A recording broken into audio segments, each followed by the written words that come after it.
Good evening, one and all. Today we are back with another session of lectures, which is an initiative of basically acing these trying times and continuing keeping the legal education going. And this is an initiative by the Alumni Association of Cayley Law College, and which is a registered society since 2018.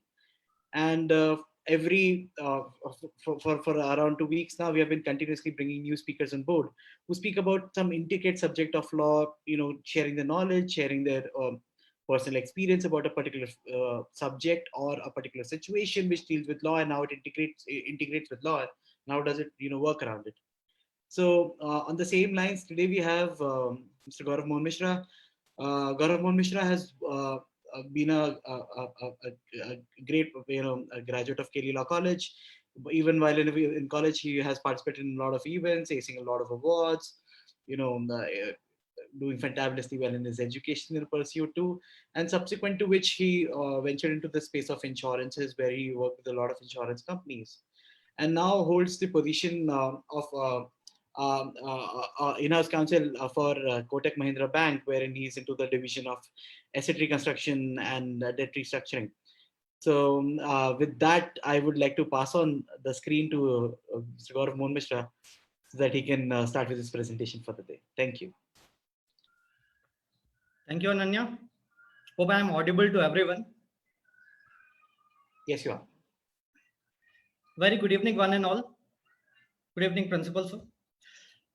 Today, I would be dealing with the topic, going with the scenario which is presently with COVID-19. And in the present case, how the situation is going, that where one side we are trying to save our economy, other side we are just trying. Other side is that we are just trying to balance the banking economy. In the meanwhile, what happened that it started like that in March 2020, COVID started. It was a very emergency condition, and that led to a situation where it was a biggest question that whether to save large corporate MSME SMEs or to save the economics and books of bank. There was a moratorium, so it is very well to do that banks are really going through a tough time. It is well known that section 7 and section 9 is already suspended, and for coming 1 year it will remain suspended.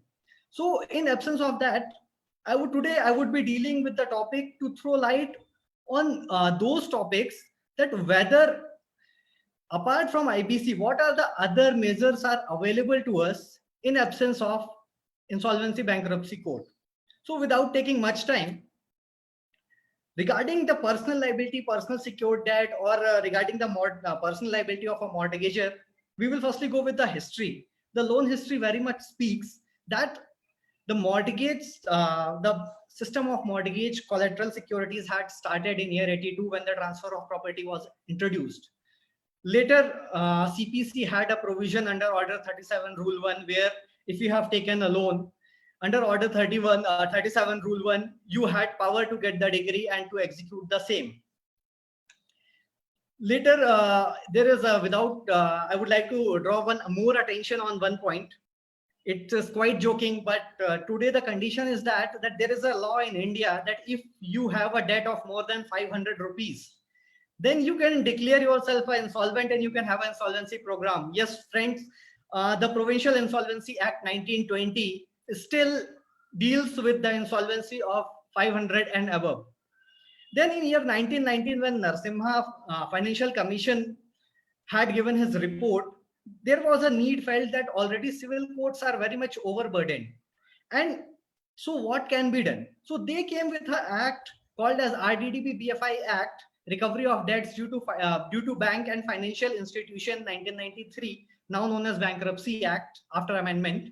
They came and spoke about, the entire act spoke about establishment of debt recovery tribunal.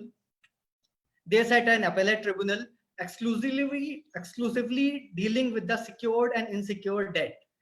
But meanwhile, in coming 8 years, it was realized that this DRT Act, RDBFI Act is not enough. And somewhere due to litigation, the NPA is increasing at very high rate. And this led to a formation of SARFASI Act, which is known as Securitization and Asset Reconstruction of Financial Assets, and Enforcement of Security Interest Act 2002, SARFASI. So the entire act is divided into two parts. The first part deals with securitization and reconstruction of financial assets. Another part is that when securitization fails, or in case where any debt becomes non-performing asset, stressed asset, so to recover the same, how bank financial institution can enforce the security of this act. So the two objectives were tried to cover under this act was, one was securitization, which we would be dealing with that, securitization and asset reconstruction. And second, we would be dealing with the enforcement of security. So before going to that, we would be dealing with a few necessary definitions. Firstly, I am dealing with the securitization and reconstruction. So it goes like that. The first major definition defined under Section 2U is a qualified buyer. So apart from the statutory definition, in simple note, with the permission of RBI, an asset reconstruction company or trustee of qualified buyer. So qualified buyer has been defined in a way that state financial corporation, insurance company, financial institutions, bank, and asset management company can start their securitization scheme and purchase the non-default or a defaulted stress portfolio from any bank or financial institution.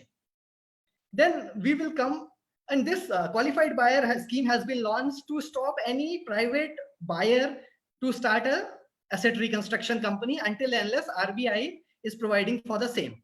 Then we will come for the securitization. In a simple language, securitization is like that. Let's take an example of NBFC, non-banking financial companies, who derives their fund from investment. So if it happens that if a financial company is going through a cash crunch, so in that condition, what they can do is that they can sell their portfolio by way of assignment deed, where they can have an assignment agreement from any qualified buyer, which can be a bank, which can be a financial institution, which can be an asset reconstruction company. Here I am talking about both NPA accounts as well as regular accounts, which are not in the default. So for securitization method, what it will be happening that if there is a cash crunch with a financial company, they will come into assignment agreement, they will sell their portfolio, and by selling off that portfolio, the assignee company, the one who sells the portfolio is assigner, and one who's purchased the portfolio is assignee. So the assignee company, whether it is asset reconstruction company or a bank or a NBFC, so they will provide a particular consideration, and after that they will enter into the shoes of primary lender. So they will become like a primary lender without any changes in the original loan contract. Then the thing comes is the asset reconstruction. Asset reconstruction is nothing but it is an acquisition of financial assets from a bank and financial institution. So now we would be dealing with next topic, SARFASI. I would like to skip for the next coming slide. So this topic, SARFASI, I would be dealing with another topic. So now we will deal how financial assets of a company is acquired by asset reconstruction company. So one can start, those who are listed, who are entitled as a qualified buyer, whether it's a bank, it's a financial institution, they can purchase a regular asset as well as non-performing assets where, and here I would like to draw attention that any kind of loan can be bought for securitization, whether it is a secured loan, whether it is a home loan, property loan, vehicle loan, or hypothecation of shares, or whether it is a personal loan or business loan without any collateral. So securitization can be done for both the type of loans. Now we will come that how asset reconstruction company purchase or acquires the non-performing assets. So asset reconstruction company, on the first note, they need to have a license from RBI. Earlier they had they used to run a trust. Along with, they had to run a scheme where they had to invest 2 crore rupees as a fund. But after 2017 guidelines, RBI have increased the funds amount from 2 crore rupees to 100 crore rupees. So to start a asset reconstruction company, qualified buyer, those who are bank or insurance company, need to have at least 100 crore rupees for funds. Now, again, I will come to another topic, that whether in terms of securitization, one moot question had arisen long back, that whether a bank can purchase the portfolio or assets of another bank or NBFCs, or whether a bank can purchase NPA assets of another company, or whether a bank can purchase a regular assets from an NBFC or other banks. So this question was very well decided by Honorable Supreme Court in 2010, that as per RBI guideline of 2005, assignment of debt between a banks and financial institution is permissible, and RBI guidelines authorize banks to deal with NPAs and have a statutory force, and it nowhere affects Banking Regulation Act of 1949. Now, after acquisition of assets, what an asset reconstruction company or a qualified buyer need to do?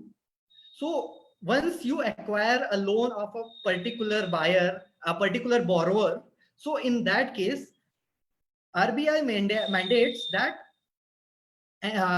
after acquisition of assets, bank or a qualified buyer or an asset reconstruction company need to send a notice of intimation to all the borrowers, to all their communication address, borrowers and co-borrowers. Then by virtue of this, the assignee company, the purchasing company, gets right of substitution in all the pending cases of original lender. So whatever litigation was contested by original lender, the assignee company, the entity which purchased the portfolio, will have right to buy will have right to get substituted in all the court cases or litigation pending. So one major question arises here, that if a check was submitted for a discharge of their debt, so in that case, whether an assignee company can be substituted as a original complainant. That was a question before Honorable Delhi High Court, which was decided in Man Singh Tusaria versus JM Financial Asset Reconstruction Company, where Honorable Court had held that since ARC company acquires the financial asset through assignment, hence by virtue of Section 5 Clause 2 of SARFAESI Act, they have right to be substituted in all the suits and trial pending against the original lender. So now we will come to a topic of NPA, non-performing assets. So how non-performing assets are dealt? So for non-performing assets, in a similar note, for a layman language, although the Act defines that an asset or account of a borrower which has been classified by a bank or financial institution as substandard. But on a similar note, when a borrower, a person who have taken money from bank or financial institution, fails to pay his 3 EMI, which was an earlier compliance, now if he fails to pay his 6 EMIs or keeps default for more than 190 days, after April 2020 I am talking about. So if there are bounds of 6 EMIs, excluding the moratorium granted by the RBI recently, if you are defaulted for 6 EMIs, in that condition, your account can be identified as non-performing asset by the bank or the financial institution. The concept of this NPA was also brought under Narasimhan Committee. So now I will be dealing with the topic of SARSAI.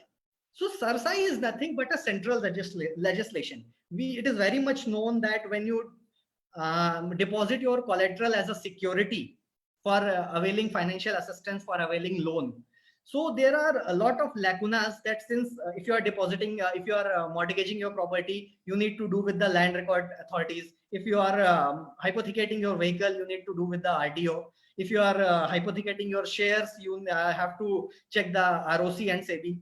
So to collect all the data and to have a common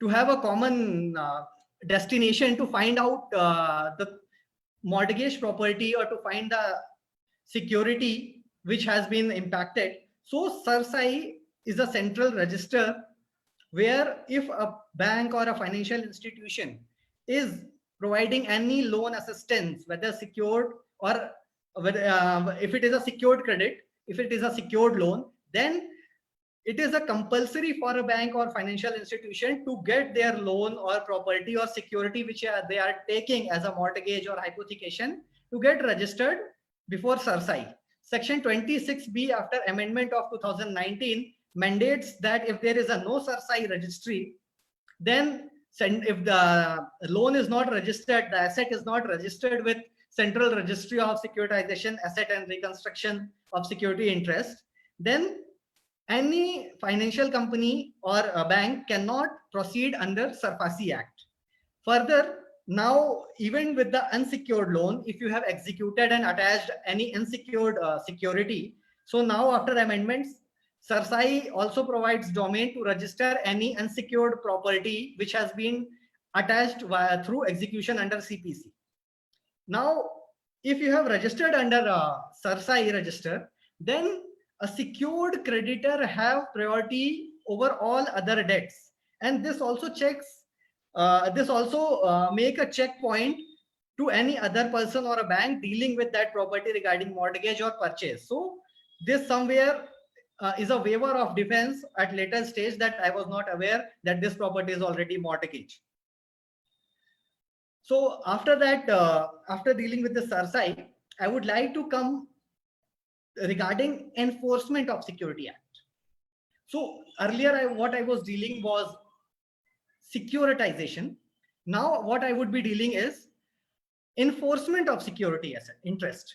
For example, when a bank loan or a loan granted by a financial institution, which is a secured loan, means if you, there is a mortgage of any property, tangible or intangible property, if it is a immovable mortgage of immovable property, in that condition, how a bank without court intervention can take the possession of that asset, or how bank can proceed for recovery of the such type of debt.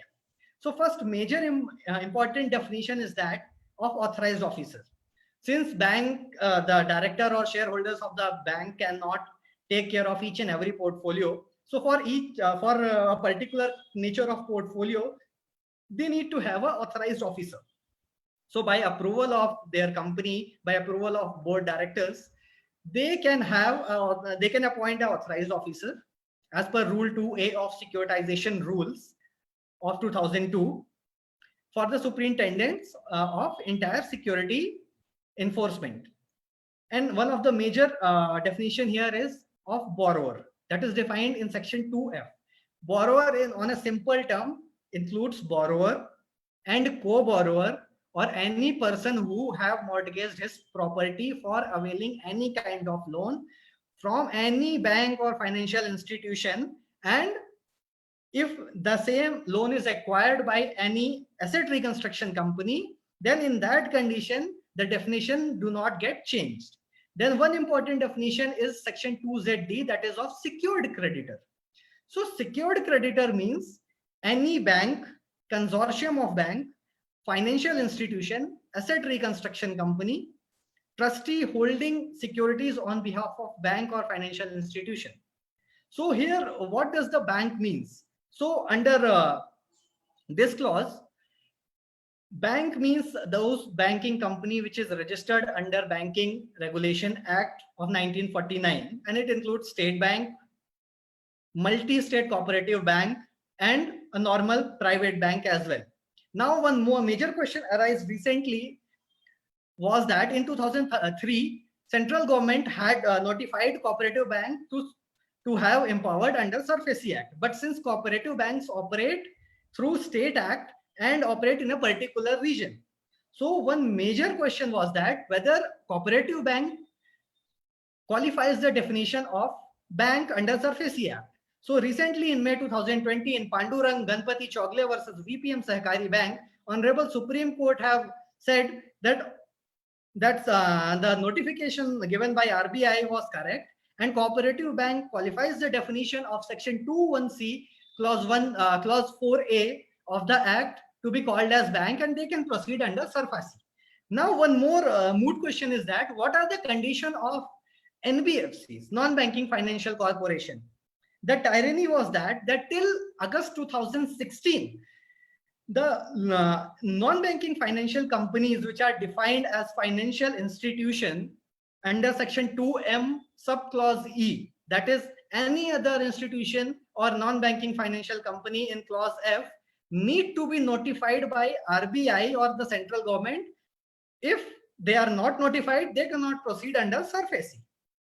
So one of the major question for the financial institution, specifically for NBFC, was that whether an NBFC can proceed under SARFAESI.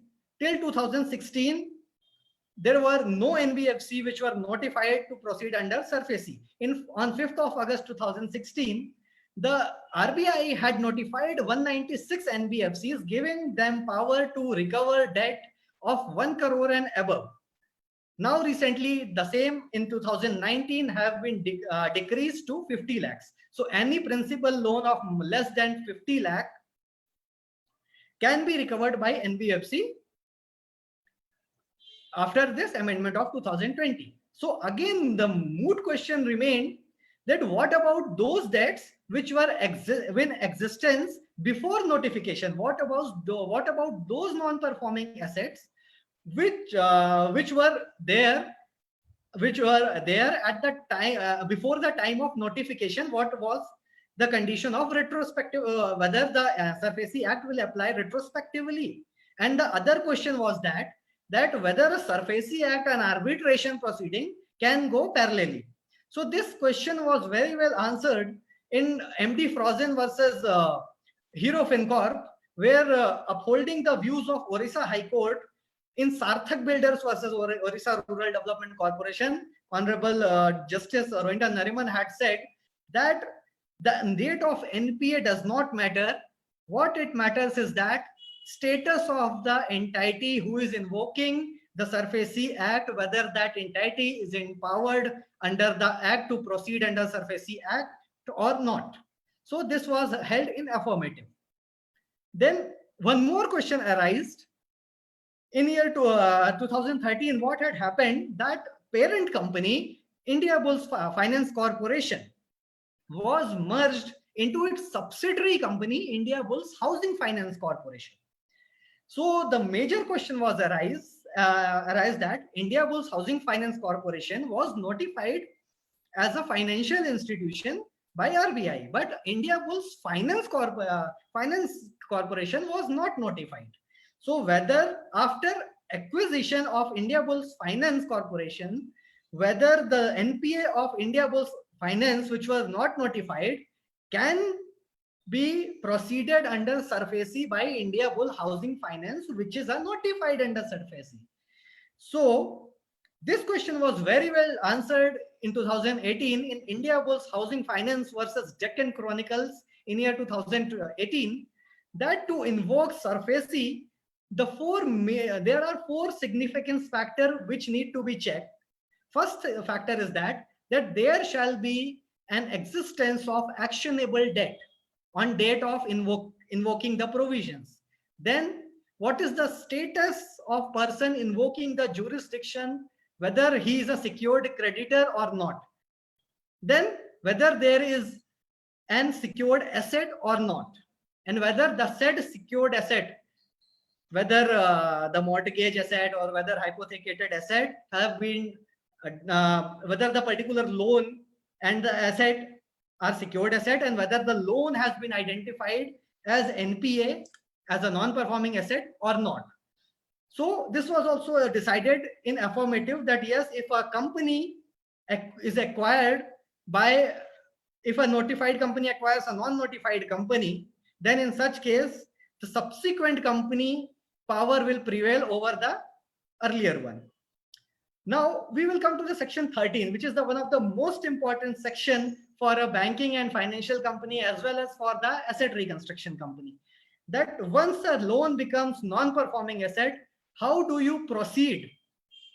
So with the power vested with the authorized officer, once a loan account has been declared as non-performing asset, a demand notice under Rule 3 of Securitization Act, read with Parent Act of SARFAESI Act under Section 13(2), a demand notice is to be sent where it must mentions that name of the borrower, it must be served to all the borrowers and mortgager to all their communication address. The notice should mention the date of outstanding amount. It must mention that this notice is issued under Section 13 clause 2. It must mention that what are the asset which has been mortgaged. Then it is also need to be mentioned that a borrower cannot alienate his property after issuance of 13(2) notice in any manner which are prescribed under Section 13 clause 12. Means he cannot give that property for lease, for tenancy. He cannot sell that property. Now the other provision is that of Section 13 clause 3a. After receiving of notice, one more thing I would like to cover here is that when the notice is served, but in case there is a problem in service of notice, what need to be done is that if notice is unable to be served to all the borrowers, you need to get it published in 2 leading newspaper of the area where borrower and mortgager resides. And after receipt of notice, if there is a representation of borrower with any grievance or with any fact and circumstances, in that condition, the authorized officer is duty bound to dispose that application of representation within 15 days from the receipt of that representation. And this was again challenged in ITC ITC versus Blue Coast Hotels, where it was asked that whether the 15 days which are prescribed here are directory or mandatory in nature.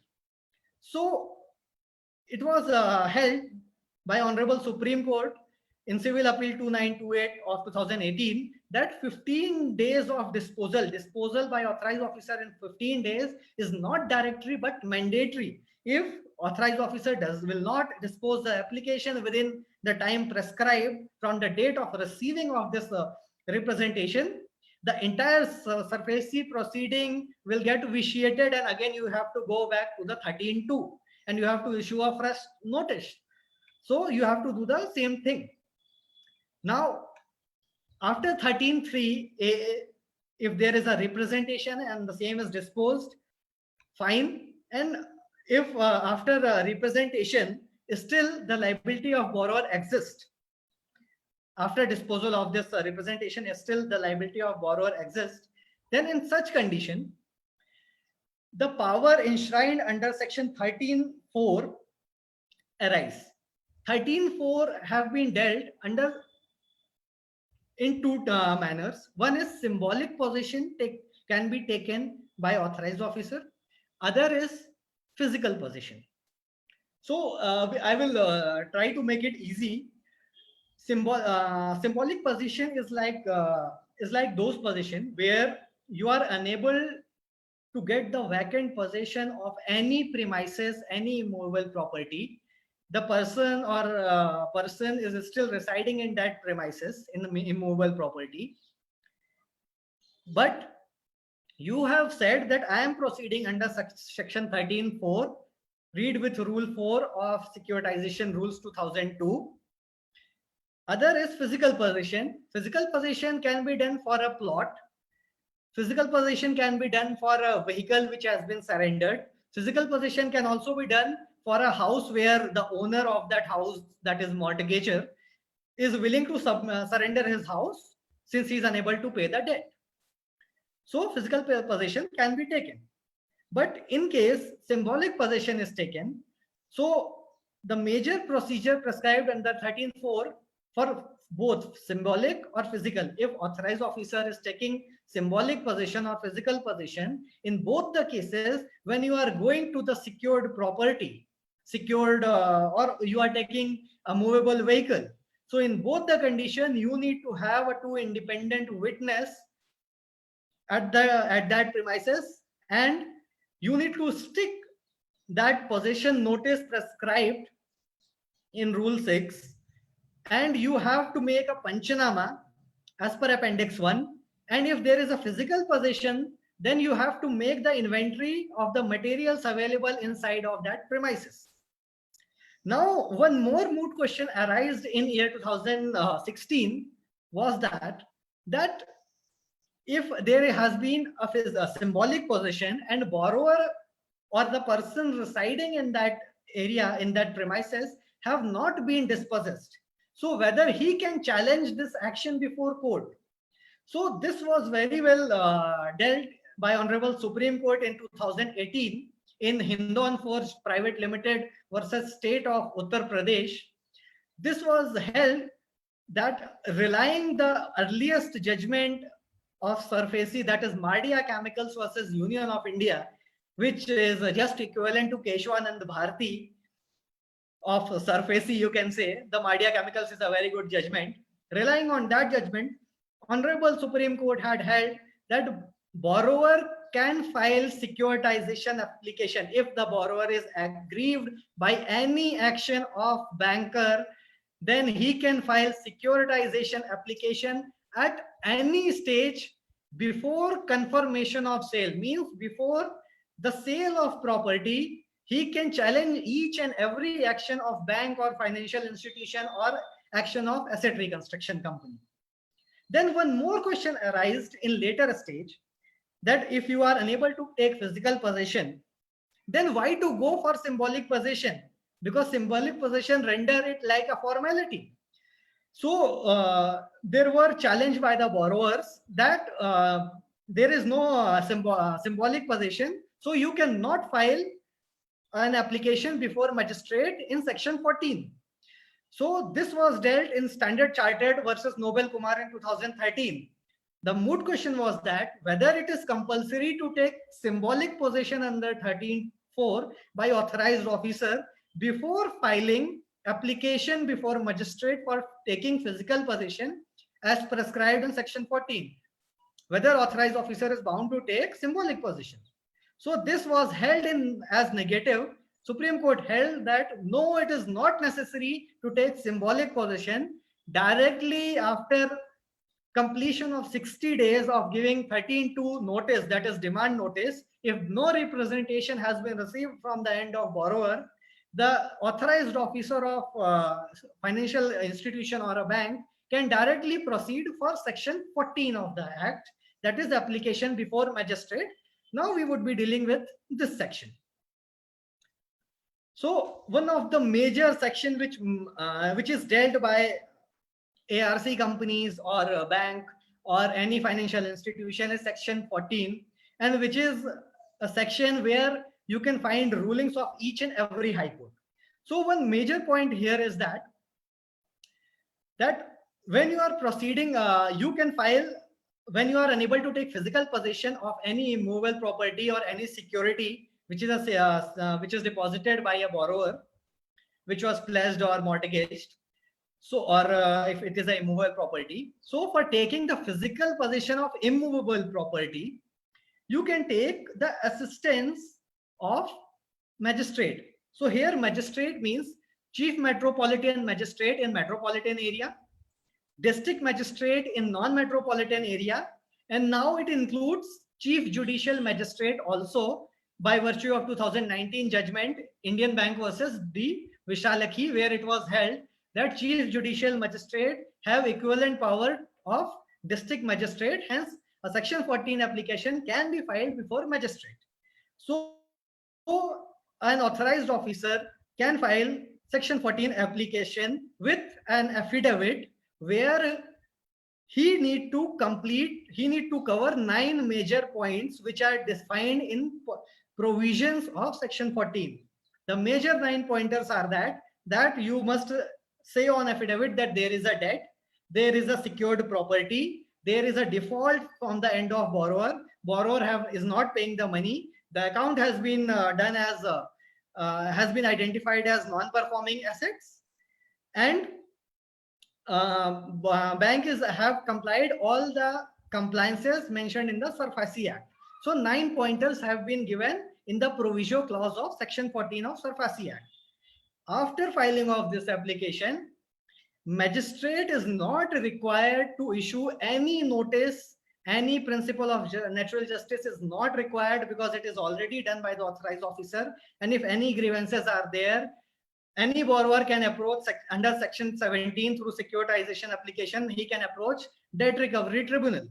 So application before magistrate is just an administrative process. So he must, on his own satisfaction, he can check the records deposited by borrower, loan agreements, and within 30 days he need to pass the order whether allow or return the application.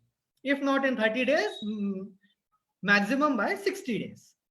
Then if magistrate allows the application of section 14, magistrate can delegate his subordinate officer to take the physical possession and hand it over to the authorized officer.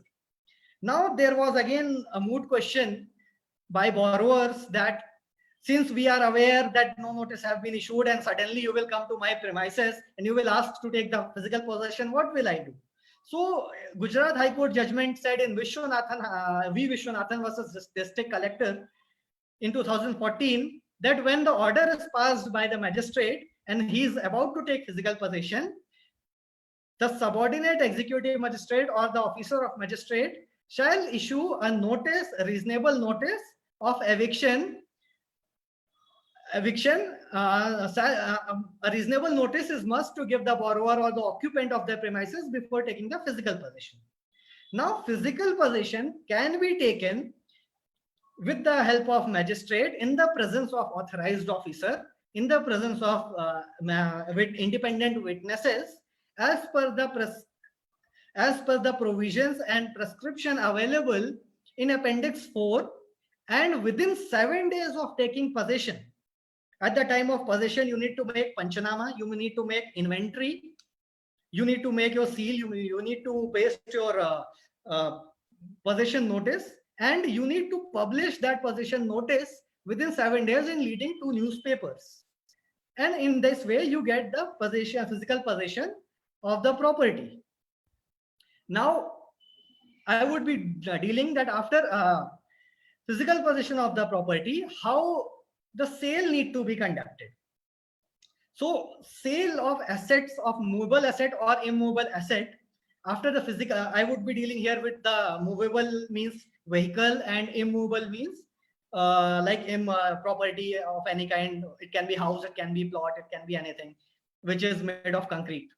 So here what I would be dealing that how immovable property is sold and how vehicles can be sold.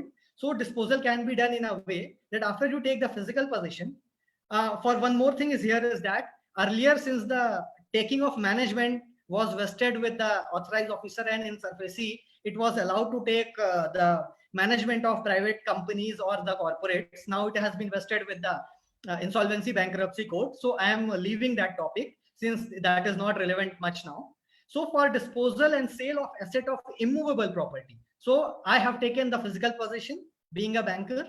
So now what I have to do is that being an authorized officer, I have to get it valued from the government approved valuer who is registered under Wealth Tax Act. Then after ascertaining the valuation of that immovable property or valuable property, I can sell that asset in below following manner.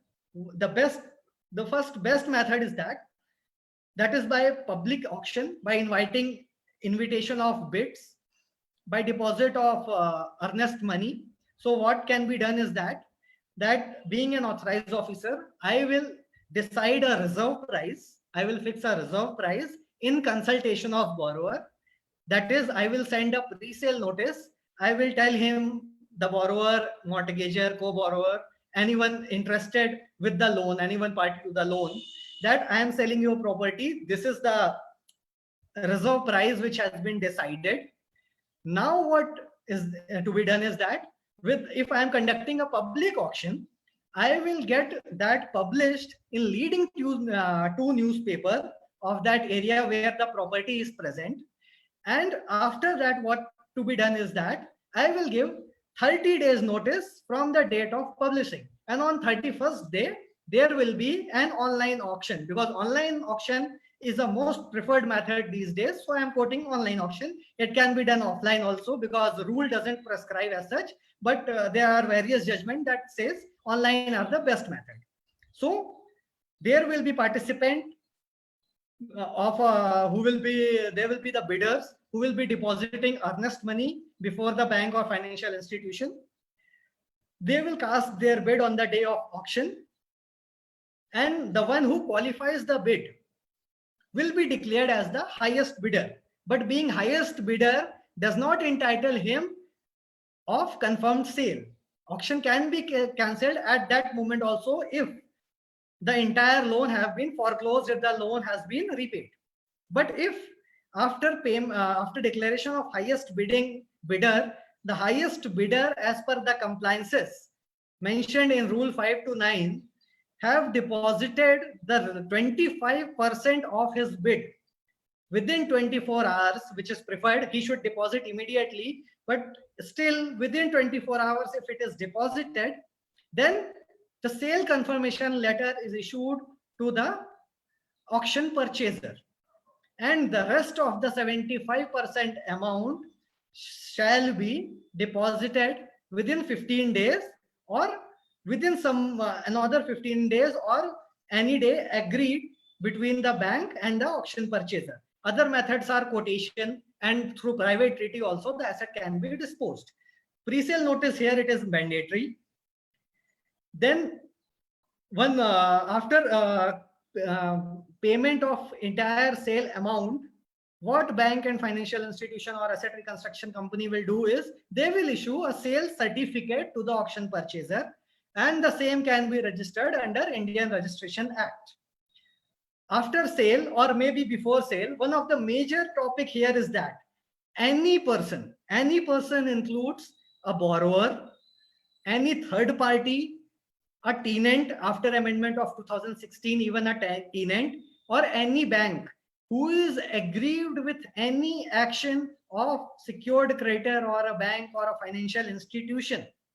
He can approach debt recovery tribunal of his jurisdiction under section 17, that is securitization application, where DRT is empowered under section 19 of RDB FI Act of 1993. So with the appendix in rule 11 mentioned, he can approach debt recovery tribunal. After 2016, if there is a tenant and he is residing in that premises, he can approach a debt recovery tribunal under section 17(4)(a), where a debt recovery tribunal need to decide the ingredients mentioned in the section 65(a) of Transfer of Property Act, and also he need to decide whether the tenancy was existing before commencement of loan agreement, or whether the tenancy has been created after issuance of 13(2), or whether the tenancy has been created after taking loan, or whether the tenancy has been created without consent of the primary lender or any lender, and without taking consent, the subsequent tenancy has been created. If it is of before agreement, then tenancy must be protected. But in case if it is of after the loan, if it is a delay tactic, so in such case, the leading recent judgment, although there were a lot of judgment of Vishal and Kansaria, there was a judgment of Harshvardhan Govardhan case, but the recent judgment of Bajrang Shyam Sundar Agarwal versus Central Bank of India in 2019 clearly says that what DRT is required to check is that whether the ingredient mentioned in section 17 clause 4(a) is stood determined or not, or whether the loan, whether the tenancy has been created after initiation of SARFAESI proceeding then in any condition, tenancy cannot be protected. It will be held to be an illegal. So in this way, tenant can also approach DRT. Even an auction purchaser can approach DRT if he is aggrieved by any action of the bank. That was held in Agrawal Transcom Private Limited versus Punjab National Bank. Here, if a person approaches DRT under Section 17, DRT is duty bound to dispose the securitization application within 60 days of filing, or else he should the DRT shall not exceed more than 120 days. Although the practicality differs, but in such case, if there is a grievance, you can approach DRT as an appeal, or else as a for getting a direction for speedy disposal. If it is not prudent, you can approach a high court, because the supervisory authority is still a high court of of DRT of any tribunal. So that you can get it disposed at the earliest within maximum by 120 days or maximum by 6 months. So these are the things to be dealt, and if any person is aggrieved by the decision of DRT, he should approach DRT within 45 days. Here the limitation to approach DRT against any action is 45 days. Now I will come to some exceptions. First thing is that jurisdiction of civil court is exclusively barred. Civil court cannot entertain any civil suit pertaining to any property related to the loan agreement. This was challenged in Mardia Chemicals case, which in 2004, where the Honorable Supreme Court had held that yes, only in one case, if there is a case of fraudulent transaction or fraudulent title, then after approaching the debt recovery tribunal, if DRT gives such finding, one can file a civil suit for declaration of title. Then SARFAESI can be only invoked where the principal amount should be more than 20% of the total debt. Means if you have taken 100 rupees loan, you can invoke SARFAESI only if it is more than 20 rupees. Then one more important thing is that if the loan amount, the principal amount is less than 1 lakh rupees, or if it is less than 20% of principal, then SARFAESI cannot be invoked. Then agricultural land cannot be mortgaged, but there is an exception. Honorable Supreme Court have said that it is a nature of use will decide that whether the land is of agricultural land or it is a non-commercial land. So these are the major exceptions. I hope I have dealt with this topic very fairly. And if anything untouched, you can ask in the questionnaire. Thank you very much. Thank you, Gaurav sir. I think you have gone into the depth of the subject, and we have, students have raised a lot of queries here because it's a very interesting subject. So I would like to seek your answer on the first query, which is raised by Chaitanya sir, wherein he says that what are the remedies or options available to a non-willful defaulter under SARFAESI Act? Can the bank be forced to restructure the loan by the intervention of tribunal and help the borrower in distress? See, once the loan has been declared as non-performing asset, still it is on the discretion of bank to restructure it again. Although the statute doesn't qualify, but still there are guidelines of RBI which says that you can restructure it, but not as like earlier. If it has been declared as non-performing asset. But if there is only default of 2-3 EMIs, you can pay the rest EMI and get it restructured. So willful default will commence only if the asset has been identified as NPA. All right, Gaurav, so I think the same query is also posted by Priscilla ma'am, wherein she says that what are the parameters for restructuring of a loan? See, restructure with the permission of authorized officer, once the SARFAESI action has been initiated, you can get it restructured for a particular EMI with a separate contract, or you can ask for refunding, you can approach a third bank, or else you can ask authorized officer with his discretion, you can get some EMI structures. But that completely lies on the power of authorized officer and discretion of board of bank. So that can be only done, or else RBI is planning soon, because the things are getting worse day by day. So maybe soon we will have guidelines of RBI regarding the restructuring of NPA for time being, especially for corporates. I totally understand that, sir. The next question comes from Mr. Nishant Kumar Rai, wherein says whether physical possession under Section 14 is a mandatory provision. Can execution of secured asset be done on the basis of symbolic possession?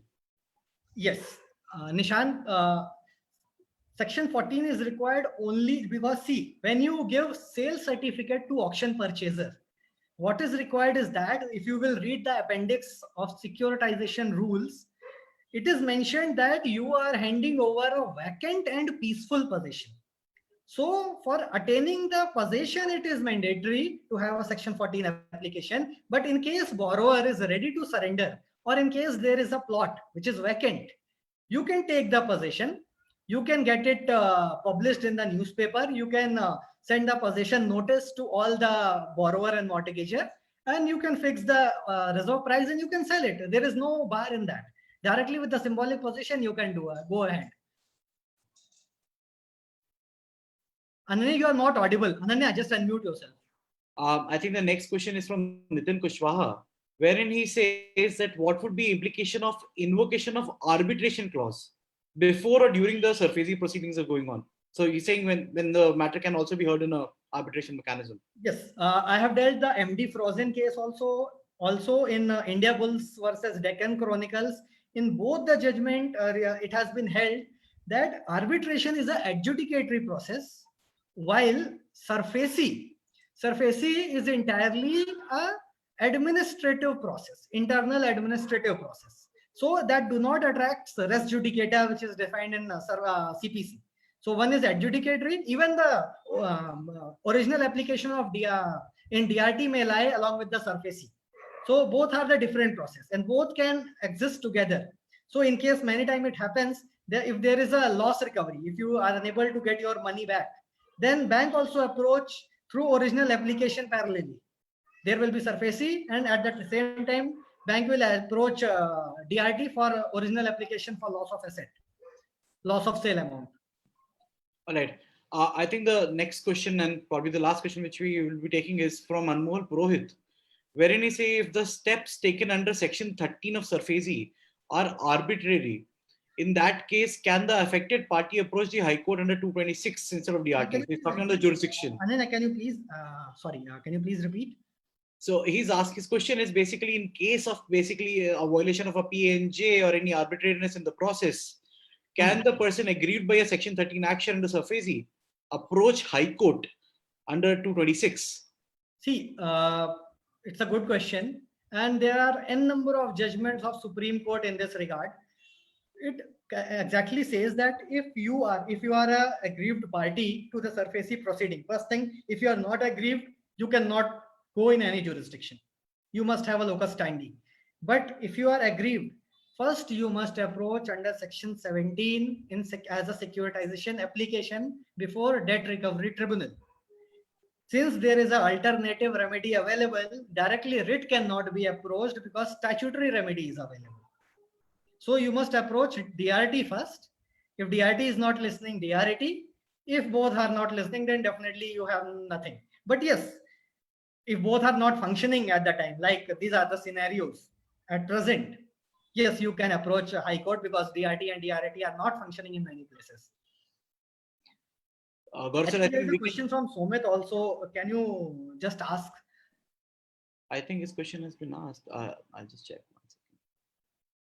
All right. So I think I'll scoop in this question too. So Somit asks that if company is not notified by RBI, assigns its debt to a bank notified by RBI, whether the bank can invoke SARFAESI Act for assigned debt.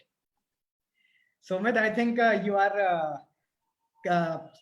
are coming to a particular case of which I have intentionally left. That is Kotak Mahindra Bank versus Trupti Mehta.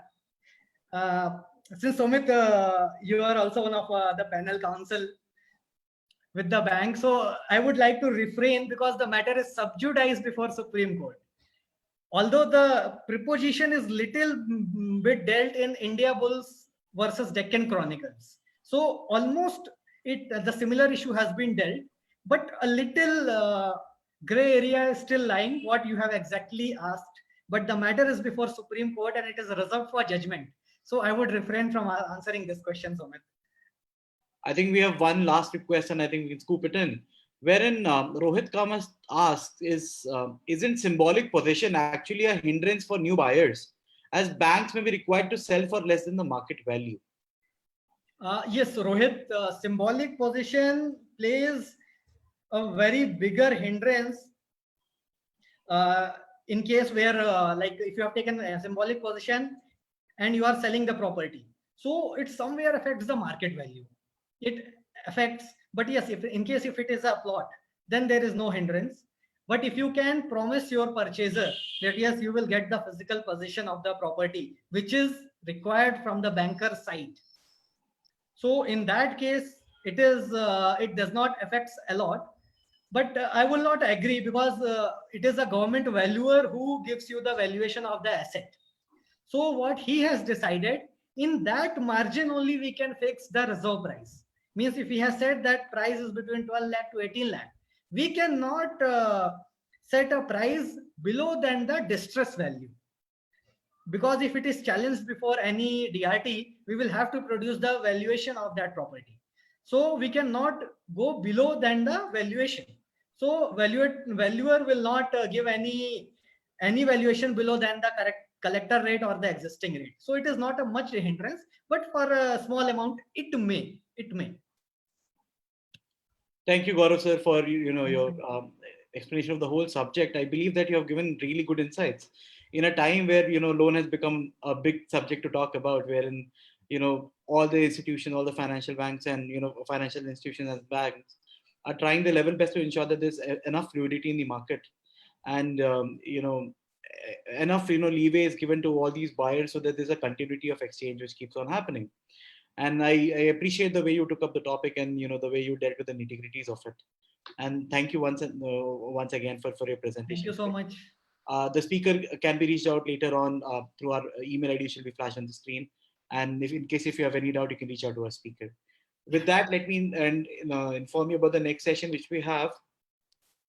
The next session is by Mr. S. Dinesh, wherein he'll be speaking about POSH, as in prevention of sexual harassment workplace, and the concept of it when it moves online. When in the new generation wherein everyone is working from home, how does it work? So I request you all to join us tomorrow for his session and get uh, insightful information regarding the subject. You also have a poll on your screen. I request you to kindly vote and give us a feedback. Thank you one and all for joining us today. Good evening.